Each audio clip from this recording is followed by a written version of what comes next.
আসসালামু আলাইকুম। এখন দেখবেন সংবাদ শিরোনাম। আরও ৮ জুলাই যোদ্ধার পরিচয় শনাক্ত। বিগত আমলে গুমের ২৫% ঘটিয়েছে র্যাব। বাহিনীটি বিলুপ্তির সুপারিশ কমিশনের। জুলাই আন্দোলনে পরিচিত মুখ সুরভির রিমান্ড ঘিরে সমালোচনা।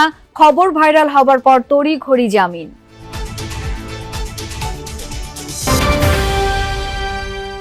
ভেনেজুয়েলা থেকে তুলে আনা প্রেসিডেন্ট মাদুরোকে নেওয়া হলো নিউ ইয়র্কের আদালতে। কারাকাসে আগ্রাসন বিরোধী বিক্ষোভ, ফের হামলার হুমকি ট্রাম্পের। জামায়াত ইস্যুতে অস্বস্তি কাটছে না এনসিপিতে। নতুন রাজনৈতিক বন্দোবস্তের লড়াইয়ে এই দলটি দোলাচল থাকলেও জোটের পক্ষে অধিকাংশ সদস্য। এতক্ষণ দেখছিলেন সংবাদ শিরোনাম, এখন দেখবেন বিস্তারিত। রায়েরবাজার কবরস্থানে দাফন হওয়া ১১৪ জনই জুলাই শহীদ নন। সড়ক দুর্ঘটনা, বিষপানে মারা যাওয়া মরদেহ পেয়েছে সিআইডি। সকালে রায়েরবাজার কবরস্থানে জুলাই আন্দোলনে পরিচয় শনাক্ত হওয়া শহীদ ৮ পরিবারকে কবরের দায়িত্ব বুঝিয়ে এসব কথা বলেন সিআইডি প্রধান মোহাম্মদ সিবগাতুল্লাহ। তবে এখানে পাওয়া অধিকাংশ মরদেহেই মিলেছে বুলেটের চিহ্ন। এই মায়ের আহাজারি যেন থামার নয়। প্রায় ১.৫ বছর পর প্রিয় সন্তানের মরদেহের সন্ধান পেয়ে কান্নায় ভেঙে পড়েন। তার মতো শোকে স্তব্ধ জুলাই আন্দোলনের শহীদ আরও ৮টি পরিবার, যাদের দীর্ঘ নিঃশ্বাসে ভারী হয়ে ওঠে রায়েরবাজার কবরস্থানের বাতাস। সোমবার সকালে আনুষ্ঠানিকভাবে জুলাই গণ অভ্যুত্থানে শাহাদাত বরণকারী অজ্ঞাত শহীদদের লাশ তোলা ও শনাক্তকরণ কার্যক্রম এবং এর ফলাফল উপস্থাপন করে সিআইডি। এ সময় উপস্থিত ছিলেন শহীদ পরিবার, মুক্তিযুদ্ধ, স্থানীয় সরকার উপদেষ্টা ও স্বাস্থ্য মন্ত্রণালয়ের বিশেষ সহকারী সহ অন্যান্যরা। ৯ ভুক্তভোগী পরিবারের দেওয়া নমুনার ভিত্তিতে ৮ শহীদ পরিবারের ডিএনএ প্রোফাইলিং এর মাধ্যমে শনাক্ত করেছে সিআইডি। ঠিকই আমার ছেলের আন্টি করে আমার দেখাইলো, যদি আগে দেখাইতো তা আমার শরীরের আমি দিন দিতে লাস্ট তো পাইতাম। ওয়ারিশ থাকা সত্ত্বেও বেয়ারিশভাবে দাফন করছে, তাদের বিচার আমি চাই। এই ইন্টিরিম সরকারকে বলবো, আপনারা পদত্যাগ করার আগে আমাদের ভাইদের হত্যার বিচারটা অন্তত কইরেন। সিআইডি প্রধান বলেন, অধিকাংশ মরদেহেই মিলেছে বুলেট। তবে এখানে দাফন হওয়া ১১৪ জনই জুলাই শহীদ নন। অনেকে বিভিন্নভাবে মারা গেছেন। ১১৪ জনই জুলাই যোদ্ধা না, এখানে ছোট্ট বেবিও আছে, কিন্তু রোড অ্যাক্সিডেন্ট আছে, বিষপানে আত্মহত্যা। বাট আমাদের কিছু করার ছিল না, যেহেতু ওই টাইমটা ধরে, ওই এনক্লেভ ধরে আমাদের সকলকে উঠাতে হয়েছে। এটাই ১১৪ জনই জুলাই যোদ্ধা না। মুক্তিযুদ্ধ বিষয়ক উপদেষ্টা বলেন, মরদেহ আন্তর্জাতিক মানদণ্ড মেনে উত্তোলন করা হয়েছে, আর এই প্রক্রিয়া অব্যাহত থাকবে। এই কার্যক্রম কেবল আইন, মানবাধিকার। রিমান্ড আবেদন মঞ্জুরের ৩ ঘণ্টার মধ্যে জামিন পেলেন গাজীপুরের তাহরিমা জান্নাত সুরভি। চাঁদাবাজি সহ কয়েকটি অভিযোগে দায়ের মামলায় বিকেল ৩টার দিকে তার ২ দিনের রিমান্ডের আদেশ দেন গাজীপুর সিনিয়র জুডিশিয়াল ম্যাজিস্ট্রেট আদালত। জুলাই আন্দোলনে সক্রিয় সুরভির রিমান্ডের প্রতিবাদে আদালত প্রাঙ্গণে বিক্ষোভ করে তার সহযোদ্ধারা। সন্ধ্যায় জজ আদালত তার জামিন মঞ্জুর করেন। মিথ্যা মামলায় গ্রেপ্তারের অভিযোগের পাশাপাশি প্রশ্ন উঠেছে উল্লেখ করা বয়স নিয়েও। স্বজনদের দাবি, ২১ বছর বলা হলেও জন্ম সনদ অনুযায়ী সুরভির বয়স ১৭।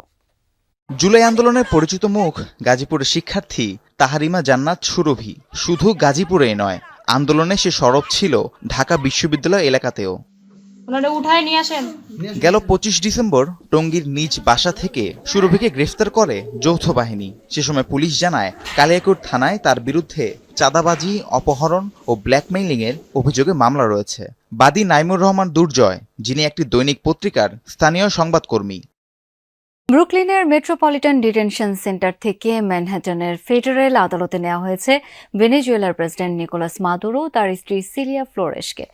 কয়েদিদের পোশাক পরিয়ে হেলিকপ্টার যোগে ম্যানহাটনে নেওয়া হয় এই দম্পতিকে। পরে গাড়ি বহরে করে কোর্ট বিল্ডিং এ নেওয়া হয় তাদের। কিছুক্ষণের মধ্যে দুজনের বিচার প্রক্রিয়া শুরু হবে। মাদক সন্ত্রাস উস্কে দেওয়া, যুক্তরাষ্ট্রে কোকেন রপ্তানির ষড়যন্ত্র আর অবৈধ অস্ত্র রাখার অভিযোগ তোলা হয়েছে মাদুরো দম্পতির বিরুদ্ধে। মার্কিন কর্তৃপক্ষের দাবি, দীর্ঘ কয়েক বছর ধরে যুক্তরাষ্ট্রে কোকেন পাচারে সহযোগিতা করছেন ভেনেজুয়েলার প্রেসিডেন্ট। শনিবার ভেনেজুয়েলার নজিরবিহীন অভিযান চালিয়ে যুক্তরাষ্ট্রে তুলে নিয়ে আসা হয় মাদুরো ও তার স্ত্রীকে। এরপর ব্রুকলিনের কুখ্যাত মেট্রোপলিটন ডিটেনশন সেন্টারে বন্দী করে রাখা হয়। ভেনেজুয়েলার বর্তমান প্রশাসন ওয়াশিংটনকে সহায়তা না করলে আবারও দেশটিতে হামলা করা হবে এমন হুঁশিয়ারি দিয়েছেন মার্কিন প্রেসিডেন্ট ডোনাল্ড ট্রাম্প। ভেনেজুয়েলা পরিচালনার দায়িত্ব যুক্তরাষ্ট্রের, আবারও এমন দাবি জানিয়ে ট্রাম্প বলেন দেশটির বর্তমান প্রশাসনের অসহযোগিতা মেনে নেওয়া হবে না। এদিকে মাদুরোর পক্ষে বিক্ষোভ চলছে কারাকাস সহ ভেনেজুয়েলার বিভিন্ন স্থানে। মার্কিন আগ্রাসনের বিরুদ্ধে কঠোর জবাব দিয়ে সামরিক বাহিনীর প্রতি আহ্বান আন্দোলনকারীদের। হাতে আগ্নেয়াস্ত্র, চোখে আর কণ্ঠে আগুন নিয়ে কারাকাসের রাজপথে মাদুরোর অনুসারীরা। কারো হাতে প্ল্যাকার্ড, আবার কারো হাতে মাদুরোর পুতুল। দাবি একটাই, যে কোনো মূল্যে ফেরত দিতে হবে ভেনেজুয়েলার প্রেসিডেন্টকে। চোখের সামনে দিয়ে কিভাবে তুলে নেওয়া হলো প্রেসিডেন্ট এবং ফার্স্ট লেডিকে, তা যেন কোনোভাবেই মানতে পারছেন না ভেনেজুয়েলার সাধারণ মানুষ। মাদুরোকে নিরাপত্তা দিতে ব্যর্থতার অভিযোগ তুলে সমালোচনা করা হয় সামরিক বাহিনীরও। আমরা কোনোভাবেই যুক্তরাষ্ট্রের দালাল সরকার চাই না। আমরা স্বাধীন এবং সার্বভৌম রাষ্ট্র। ট্রাম্পকে কোনোভাবেই আমাদের তেল দিতে দেব না। রুবিও কোনোভাবেই আমাদের প্রশাসন পরিচালনা করতে পারবে না। আমি এখনো বুঝতে পারছি না কিভাবে হেলিকপ্টারগুলো প্রবেশ করলো এবং প্রেসিডেন্টকে উঠিয়ে নিয়ে গেল। সামরিক বাহিনী কেউ বিমান বিধ্বংসী ক্ষেপণাস্ত্র ব্যবহার করতে পারলো না। আমরা প্রস্তুত আছি। এটা কারাকাসের সবচেয়ে বড় সশস্ত্র সংগঠন। আমরা আমাদের প্রেসিডেন্টকে ফেরত চাই।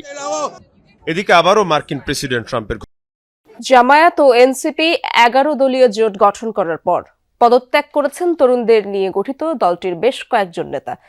কারণ হিসেবে কেউ কেউ জামায়াতের সাথে জোটবদ্ধ হওয়ার কথাও বলছেন।